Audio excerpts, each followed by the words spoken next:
Greetings and welcome to the Wild Swans at Coole. In today's video, we are going to focus on Alice Walker in Search of Her Mother's Garden. This essay is continuation of Walker of Woolf's A Room of One's Own. In a sense, Woolf has demanded a room of a girl, a space for a woman of her time, or the lack of space for women. And in a similar way, Walker has also continued the demand in this essay in the form of not a room but a space, a physical space, that is a garden.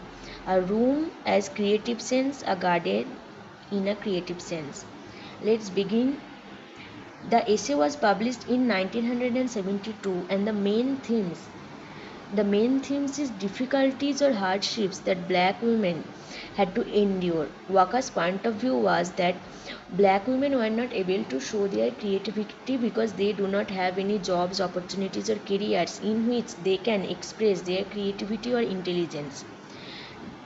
So they were nothing more than just a bodies who are used for hard labor, forced labor and getting pregnant, reproduction. So their body was just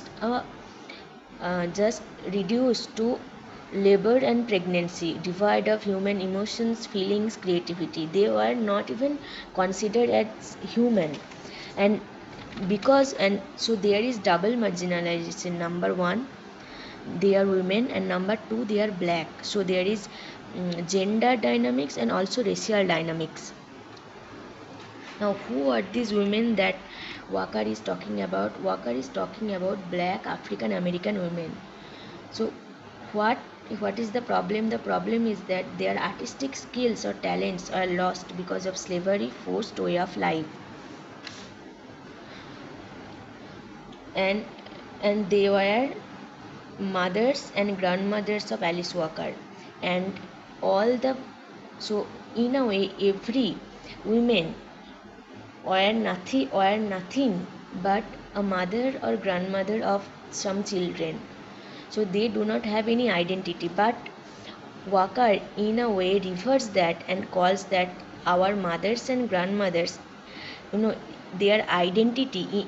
So the identity that they hold is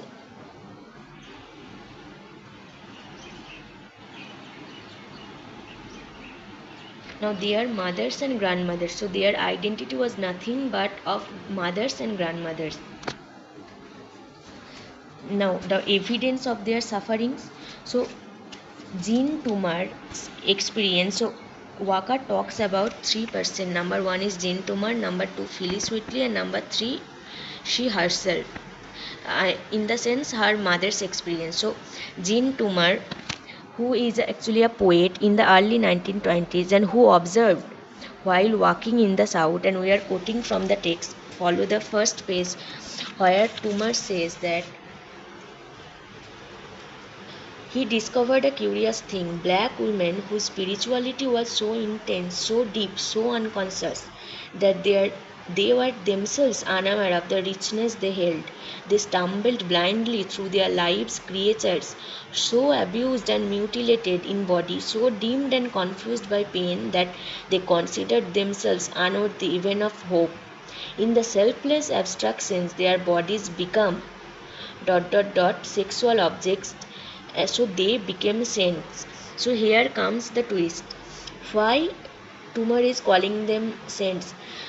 Because saints are devoid of any kind of material possession. So these women, these hardworking black African American mothers and grandmothers, they are so forced.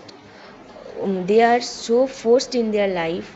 They were so busy in getting pregnant. They were so forced to get pregnant that they have forget their own self. So the ego or the self is lost, and in this way they attain a kind of spirituality, and this kind of spirituality is shown in manifested in the blues singers.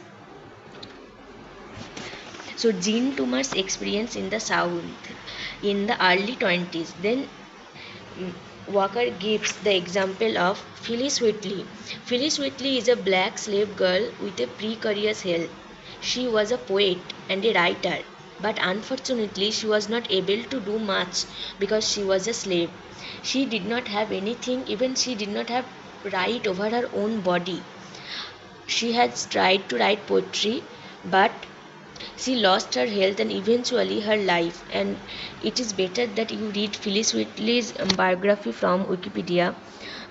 So Phyllis Whitley was taken as a slave child and was taken in a white family, and there she grown up and she learns to read, and then she writes poetry. But her attempt but she ended up being a mother. So it is similar like Woolf's Judith Shakespeare, mm, where the sister of Shakespeare, she is so talented and that she gets cynical, mad uh, because of the talent she holds and because she cannot express it anymore. Then Walker gives the example of her family, her mother. So, first off, Walker is an African American woman who had her fair share of property in her childhood. She was born and raised by hardworking parents who really had to work day and night to provide their family. She witnessed firsthand that even though her mother might not be a poet or a novelist, but she was an artist in truest sense.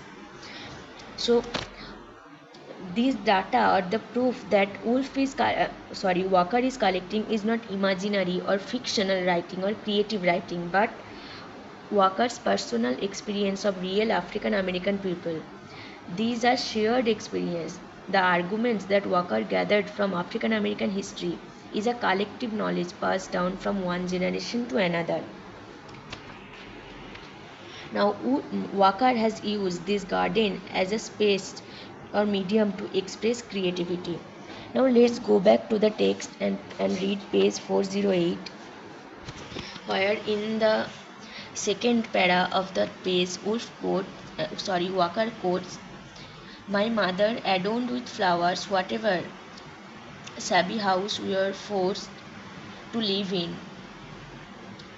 She planted ambitious gardens and still does, with over 50 different varieties of plants that bloom profusely from early March until late November. Before she left home for the fields, she watered her flowers, chopped up the grass." So, in a way, these their creativity is not completely lost. They express their creativity in these gardens. So Alice Walker witnessed that the what is the problem of being poor and seemingly talentless. And also uh, Walker believes mm, that these talents are manifested in the smallest things that these black African American mothers, grandmothers do, and they were able to pass it down to the very people that they loved. And Walker also point out that uh, Phyllis Whitley's mother was also an artist, that the achievements of Phyllis Whitley's daughter are in some way brought about by their mothers. Her conclusion states that the mother is somehow responsible in every achievement of their daughter.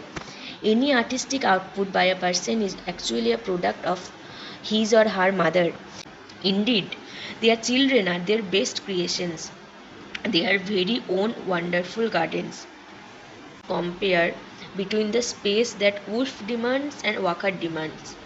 So Wolf's hero is single unmarried woman, somebody from European middle class, and whereas Walker's hero is a black woman artist, a married or unmarried mother or grandmother. Their identities, they are African American. Now where they were found not in Bloomsbury Circle but in the fields. Their creativity was not only writing but gardening.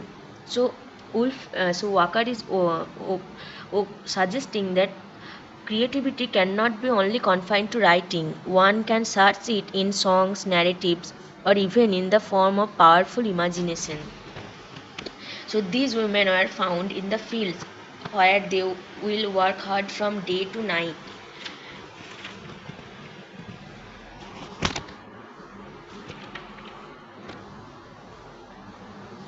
Walker's mother and grandmother has lived a very boxed life.